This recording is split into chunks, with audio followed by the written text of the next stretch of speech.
Bonjour tout le monde. Alors voilà, aujourd'hui nous sommes le 24 octobre il me semble.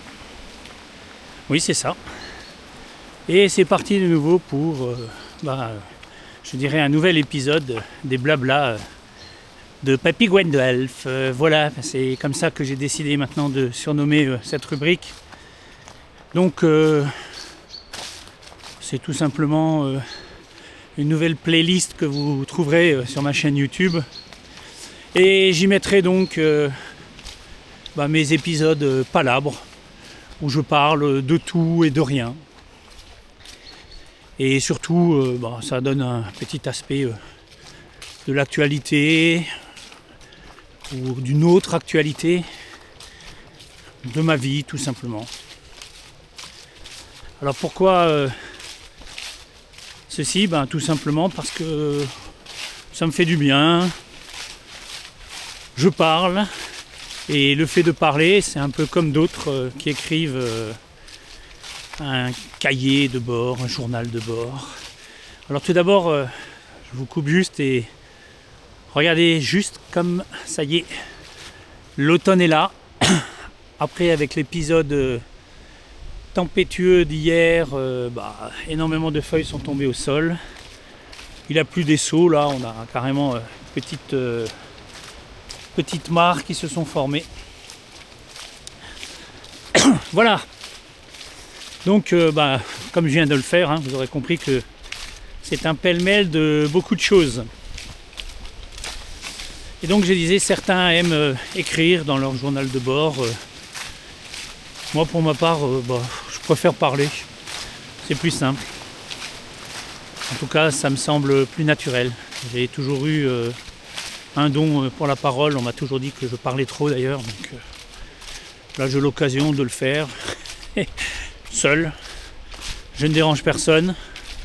Ceux que ça intéresse peuvent écouter. Les autres peuvent swiper et passer à autre chose. Alors, comme toujours, petit parenthèse matérielle. Donc ce matin, j'ai pris mon Osmo, un DJI Osmo 360, et elle est sur ma mini perche KF Concept, qui me permet, le tout attaché, rentre dans ma poche, dans la poche de mon jeans en l'occurrence. Et c'est bien pratique parce que je peux l'emmener partout, la sortir, appuyer sur le bouton marche et instantanément 2 secondes plus tard elle enregistre. Et comme elle enregistre à 360, je n'ai même pas besoin de faire attention à la prise de vue, si je suis dans le cadre, voilà. Je verrai tout ça plus tard au montage, c'est bien plus simple. Et du coup ça me permet aussi en direct de vous montrer de belles choses. Alors au début, avec l'utilisation de cette caméra, j'ai essayé dans ce genre de configuration, je l'ai dit, c'est pour avoir un montage tout de suite instantané. J'utilisais la fonction mono-objectif qui me permettait de filmer avec un objectif ou l'autre, et il suffisait d'appuyer sur l'écran ou sur le bouton en dessous pour changer d'objectif. J'avais instantanément un montage en MP4, donc j'avais juste à le diffuser sur les réseaux sociaux. Là j'ai choisi ces prochains temps de l'utiliser comme une vraie Osmo, comme une vraie action 360, comme une vraie caméra de 360 degrés, et du coup ça va nécessiter un petit montage à l'arrivée à la maison. Mais bon, rien de trop lourd je pense, et je vais tester ça régulièrement pour voir si effectivement le fait d'avoir à monter après, ça ne me fait pas prendre trop de retard, parce que je suis comme tous les cinéastes, comme tous les preneurs d'images. J'ai une infinité de disques durs pleins à la maison avec des montages, avec des images brutes que je n'ai jamais montées. Je crois bien avoir pour 2-3 ans de travail si vraiment je voulais tout monter. Mais bon, Donc je pars là-dessus et puis je verrai bien. Alors ensuite pour ce qui est à la prise de vue, comme j'avais dit, tout automatique, couleur 10 bits. Et la seule chose que je change, que j'ai changé ou que je changerai peut-être, j'ai pas fait attention, c'est la netteté de la caméra. Je la passerai peut-être à -1. Et ce que je change aussi, c'est l'exposition. Selon les jours et selon le temps, je la change un peu. Donc là, je suis à -0,3. Voilà, ça c'était le petit instant technique. Fait frais, ouais. Je filme les chiennes. Allez, Fifi. Non, mais il n'y a rien à manger. Si. Commence pas. Hop, hop, hop. Pas sauter toi. Oh, et surtout pas après la. Ah bah si, il l'a léché. Excellent. Ils ont couru dans les champs et puis voilà. Ça fait longtemps qu'elle s'était pas vue. Allez. Ouais. Quelquefois on voit votre voiture, mais Ouais. pas au même endroit. Ouais, mais après moi je m'aventure plus. Il faut que je marche donc.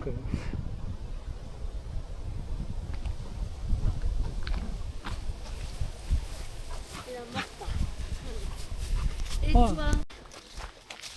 Bon voilà, je vous retrouve après un petit moment. En fait, Sissi a croisé son ami d'enfance, son ami de toujours, Tara. Donc elles se connaissent depuis qu'elles sont toutes petites et chaque fois qu'elles se rencontrent, c'est une avalanche de moments joyeux et festifs entre les courses effrénées, les tendres accolades, les petits bisous, les chamailleries, enfin voilà. L'univers des chiens. Et cet endroit ici, on rencontre énormément de chiens puisque ça permet de les laisser courir librement, de s'amuser entre eux, de se socialiser, enfin voilà. Un joli endroit pour ça.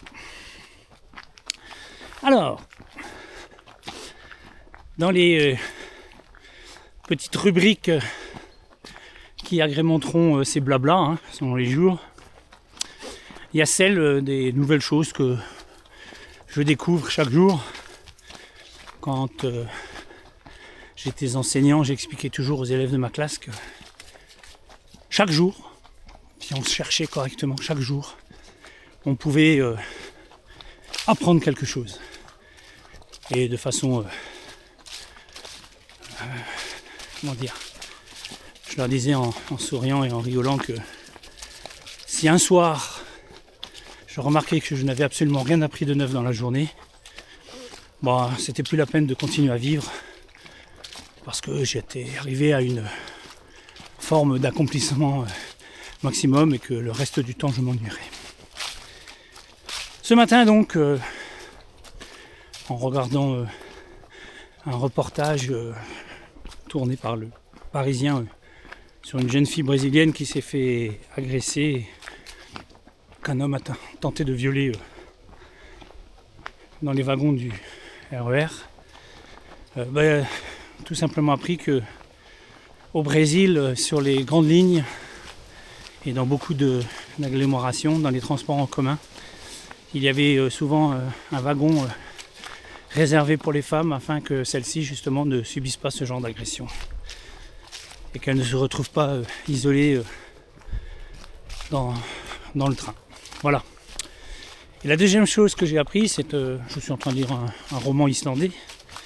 Et donc le héros faisait ses achats de Noël et donc il y a une coutume, une tradition en Islande. Alors je ne sais pas si c'est encore le cas aujourd'hui, mais c'était de s'acheter un livre neuf, nouveau, et de le lire la veille de Noël et durant la nuit jusqu'au jour de Noël pour arriver donc le jour de Noël et pouvoir fêter Noël. Donc voilà. Donc de temps en temps, quand il y a des petites choses comme ça, je me permettrai de vous les narrer. Alors, sinon,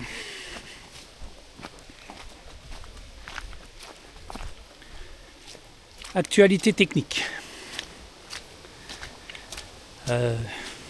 C'est toujours la course à la technologie, hein. Et là je viens de voir que Insta360 allait sortir a priori une nouvelle caméra d'action pour le 28 octobre. Donc je pense que c'est dans la série des caméras d'action. Alors j'ai plus le nom en tête là tout de suite. Ils en sont je crois Acer Pro 2, quelque chose comme ça. Et là donc Ace Pro 2, pardon, voilà, ça y est, je le retrouve. C'est donc Insta360 Ace Pro 2. Et qui est donc la concurrente directe de la DJI Osmo Action 5. Et donc là, a priori pour le 28 octobre, il y a de fortes chances que ce soit la sortie de la DJI Ace Pro 3. Donc que vont-ils rajouter encore? C'est toujours fou parce qu'il y a quand même toujours plus de technique, de technologie à l'intérieur. Souvent pour le même volume, la même taille. Et on se demande bien où est-ce qu'un jour ils vont pouvoir s'arrêter. Insta360 a toujours le chic de sortir ses produits un peu en avance par rapport à DJI, ou alors serait-ce DJI qui attend la sortie des produits Insta360 pour derrière enchaîner avec leurs produits qui souvent est au moins équivalent, voire sinon toujours un tout petit peu supérieur à celui d'Insta360 et 360, et puis surtout jusqu'à présent toujours moins cher. Donc là dernièrement on a eu le droit à la sortie de l'Insta360 Go Ultra, qui est la mini caméra d'action de chez Insta360, et quelques temps après nous avons eu le droit à la sortie de la DJI Osmo Nano, qui est la mini caméra d'action de chez DJI. D'ailleurs mini caméra d'action qui n'avait plus sorti depuis longtemps. Donc là, on verra certainement un match avant Noël entre cette 360 Ace Pro 3 et puis la DJI Osmo Action 6, qui serait déclinée en deux versions selon les bruits qui courent, une normale, une pro, pourquoi pas, et qui sortira certainement avant Noël, hein, histoire que les gens puissent s'offrir ces beaux cadeaux. Moi pour ma part j'attends la sortie du drone, du nouveau drone de chez DJI, le DJI Neo 2. Alors le DJI Neo c'était un ovni dans l'univers des drones, hein, parce que c'était un drone qui coûtait 199 €. Chez DJI, il n'y a jamais eu de drone en dessous des 500 €. Puis là, ces dernières années, des modèles très simples quand même à 400 mais jamais en dessous de 300 de toute façon. Et là, vous pouviez acheter un drone autonome à 199 €, qui fonctionne donc de façon autonome et sans rien d'autre que lui-même. Il se suffisait totalement à lui-même. Mais alors la particularité de ce drone, c'est que vous pouviez après le piloter avec votre smartphone, ou vous pouviez lui adjoindre une télécommande sur laquelle vous rajoutez le smartphone et ça vous permettait de l'utiliser comme un drone cinématique classique. Mais vous pouviez aussi lui adjoindre des lunettes et un joystick FPV, et alors il pouvait carrément voler tel les modèles de drones FPV totalement classiques, c'est-à-dire avec le casque et la télécommande dédiée. Ce qui veut dire qu'en gros, c'était un drone qui couvrait absolument tout le spectre des drones, hein, puisqu'il allait du drone style jouet que je sors de ma poche et que j'allume, qui fait 2-3 petites choses et puis qui revient tout seul, il vous suit. Vous pouvez faire du drone comme beaucoup de gens le font avec les Mini 3 Pro, 4 Pro ou les R2S, R3S. Donc c'était absolument fabuleux, et tout ça pour, comme dit, une somme dérisoire. Il avait bien sûr quelques défauts, Et a priori, DJI aurait entendu les consommateurs et dans sa version 2 aurait corrigé ses défauts. Pour moi, les deux principaux défauts de ce drone étaient sa caméra, pas suffisamment, performante pour avoir des images au niveau de celles que j'ai avec mes différentes caméras et mes différents drones. Et puis son bruit. Ce qui est un peu gênant puisque c'est un drone de proximité et qu'il faisait quand même un bruit très strident qui malheureusement devait ou doit toujours gêner les passants. Donc si le prix ne s'envole pas dans cette deuxième version, je compte l'acquérir. Sans quoi, je me tournerai peut-être quand même sur la première version, parce que il est vrai que malgré tout, dans certains endroits, certains moments, de façon classique, on n'a pas forcément besoin d'avoir de trop belles images. Et ce qu'on filme, c'est plus le moment, l'histoire, l'émotion, que finalement peut-être on recherche plutôt ça, plutôt que la qualité vidéo. Si on a les deux, bien entendu, c'est toujours mieux. Mais comme là par exemple je vous parle, il y a de belles images, puisque l'Osmo 360 filme avec une caméra à 1 pouce, c'est ce qui se fait de mieux dans le domaine de 360. Mais après, c'est pas forcément nécessaire, puisque avant toute chose, c'est plutôt le discours là qui importe que l'environnement. Donc voilà, à suivre. Bon allez, dernière rubrique de la journée, dernier titre. Nicolas Sarkozy est en prison. On pourrait mettre entre parenthèses enfin en prison, puisque c'est quand même des histoires qui remontent à Kadhafi, dans les années, je crois, 2007-2008, dans ces eaux-là. Donc ça fait quand même, il a fallu plus de 15 ans avant que une décision de justice soit prise. Alors c'est la grosse indignation chez tous les politiques, chez tous ces amis politiques qui trouvent que ce n'est absolument pas normal que Nicolas Sarkozy soit en prison. Bon, certes. Alors je ne suis pas sûr que soient tous de grands amis de Sarkozy, mais en sachant qu'un ancien président de la République là est en train de purger une peine de prison, ils doivent avoir bien les boules en se disant que, avec toute leur magouille et tout, eux à leur niveau, si le président a été finalement mis en prison, eux à leur niveau peuvent aussi un jour peut-être y passer quelques temps. Donc je pense que c'est plutôt cette inquiétude-là qui est leur moteur de motivation. Mais bon, voilà. Alors, au rythme des c'est injuste, c'est pas normal, le pauvre, il est en danger en prison. Il est en danger en prison. Alors que bon, les autorités carcérales, pénitentiaires et tous ceux qui s'occupent de ces affaires ont fait en sorte qu'il ait sa propre cellule à la prison de la Santé. Donc la prison de la Santé, il y a un sureffectif à 200%, c'est-à-dire qu'ils sont 2 fois trop. Mais du coup, lui, il a sa propre cellule. Voilà, bon, déjà. Et après, il est isolé des autres, c'est-à-dire qu'il ne les voit jamais. Il a sa propre cour lorsqu'il sort, donc s'aérer. Donc à aucun moment, il ne peut être en contact avec les autres. Mais, au dire des autres, il est en grand danger.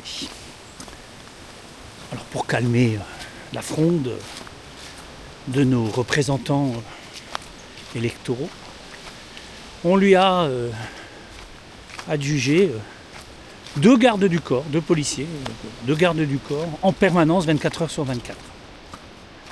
Donc ça veut dire qu'il y a des gars qui sont en prison avec lui 24 heures sur 24. Eux, ils n'ont rien fait de mal, mais ils sont punis aussi, ils sont incarcérés, avec Sarkozy qui plus est. Donc voilà.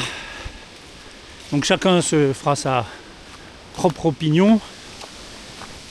Toujours est-il que tout à coup, il y a des tas de choses qui étaient dénoncées auparavant au niveau de la justice, qui soi-disant ne fonctionnaient pas tout à fait correctement, qui le sont maintenant parce que M. Sarkozy a subi toutes les dérives de la justice. Pour ma part, ce n'est pas qu'une honte au pays, puisque c'est ce que dit, vous vous rendez compte, c'est une honte quand même, puisque un ancien président de la République en prison, oui, fallait peut-être pas qu'il fasse de bêtises, c'est tout. Et puis, je trouve que ça permet quand même aux gens, bon, c'est quand même long, c'est pas habituel, certains disaient, oui, c'est pas habituel, non, c'est même historique, c'est une première. Et il a quand même fallu 18 ans. 18 ans d'enquête, de procès, voilà. Mais il y est. Alors, peut-être pas pour longtemps, sans doute bien, mais le séjour en prison aura permis, en tout cas au moins à la population de se dire, qui que l'on soit, on n'est pas forcément à l'abri. Et donc, ce qui est plutôt à craindre ces derniers temps, c'est le mélange des genres, c'est monsieur le ministre de la Justice qui dit qu'il va aller le voir en prison, parce que c'est son ami, qu'il aimerait qu'il vérifie que tout aille bien pour lui là-bas. Alors qu'en France, il est un élément essentiel qui est la différenciation, la séparation des pouvoirs, c'est-à-dire les pouvoirs législatifs et le pouvoir judiciaire. Et c'est plutôt cette chose-là qui, moi, me chiffonne un peu, c'est de voir qu'on est en train de dépasser des limites dans ce domaine-là, puisqu'il y a des amalgames et que les gens qui font les lois se croient tout permis, et notamment celui de juger les juges. Voilà. Mais bon, si je vous dis que depuis l'avènement de M. Macron, déjà un peu avant, notre démocratie bat de plus en plus de l'aile, c'est encore une fois une preuve. Allez, sur ce, je vous laisse pour aujourd'hui et je vous dis à bientôt, peut-être à demain si je trouve le rythme, mais c'est pas sûr. En attendant, portez-vous bien et que la force soit avec vous.